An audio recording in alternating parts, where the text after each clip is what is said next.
आप लोग से अगर कोई पूछ दे कि पुष्प के कितने भाग होते हैं, फूल के कितने भाग होते हैं, तो कहीं 4 भाग होते हैं। कितना भाग होता है? 4 गो। एक होता है बाह्य दलपुंज, एक होता है दलपुंज, एक होता है पुमंग, एक आता है जायंग। ठीक है, और वही पुष्प का होता है डंठल जिस संरचना में जुड़ी रहती है उसे क्या कहते हैं? वृत्त कहते हैं। अब वही में देखिएगा आप लोग के ऊपर का पाइएगा पुष्पासन का पाइएगा।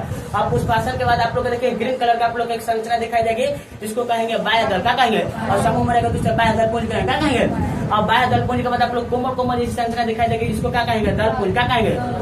समूह में रहेगा तो दलपुंज कहेंगे, ऐसे आप लोग इसे दल का कहते हैं, यानी पंखुड़ी बोलते हैं। क्या बोलते हैं? पंखुड़ी। अब उसके बाद आते हैं बाबू आप लोग के बाह्य दलपुंज और क्या कर दलपुंज को तो खेला खत्म कर दिए। अब उसके बाद आपको बता रहे हैं बाबू आप लोग पुमंग और जायंग बता रहे हैं। क्या बता रहे हैं? तो पुमंग मतलब आपको नर भाग का लगेगा, क्या लगेगा? और जायंग का मतलब कहता है स्त्री भाग होता है। क्या है मेरा बात समझे? यानी मादा भाग। हाँ, मादा भाग होगा। क्या होगा? मादा भाग। ठीक है, यानी आप लोग के मादा भाग कह सकते हैं जायंग को। ठीक है, अब वगैरह में देखिएगा आप लोग के पुष्प में क्या होगा बाबू? आप लोग के लंबा सा बेलनाकार जैसी संरचना दिखाई देगी, बढ़ान होगी। क्या होगी? बढ़ान मतलब बड़ा होगा। क्या होगा?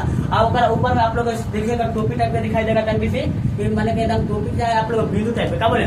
टोपी कहा गया वो अलग की बात है। ठीक है, मान लो कि आप लोग आते हैं। ठीक है, आप लोग बिंदु जिस संरचना दिखाई देगी उसको क्या कहेंगे? यहाँ पर इसको क्या कहेंगे? वर्ती का कहेंगे। क्या कहेंगे? क्या कहेगा बाबू आप लोग इसको बाद नीचे वाले संरचना का कहेंगे वर्ती का कहेंगे। क्या कहेंगे? और नीचे जाकर अंडाशय से जुड़ जाती है। ठीक है, प्रश्न में ये कौन सा भाग होता है? जायंग भाग होता है। क्या होता है? यानी आप लोग का फीमेल भाग होता है। कौन सा भाग होता है? यानी कहने का मतलब मादा भाग होता है। कौन सा भाग होता है? अब उसके बाद आप लोग देखिएगा छोटी छोटी संरचना आप लोग का तंतु टाइप का रहेगा, और ऊपर का होगा एक संरचना दिखाई देगी, इसे आप लोग यहाँ पर बिंदु टाइप की संरचना दिखाई दे रही है। ठीक है, उसको क्या कहेंगे बाबू? आप लोग कहेंगे पुमंग भाग। कौन कहेंगे?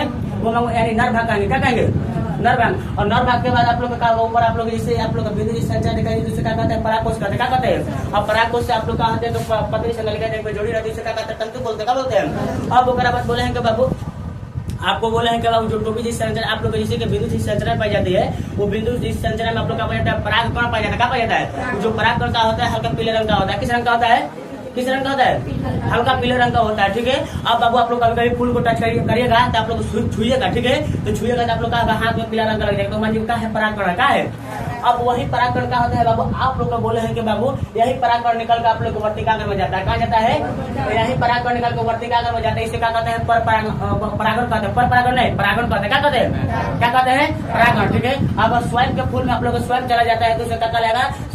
स्वयं परागण कहेंगे। क्या कहेंगे? या स्व परागण कहेंगे। क्या कहेंगे? अगर मैं किसी दूसरे फूल के माध्यम से किसी दूसरे फूल के माध्यम से क्या बोले?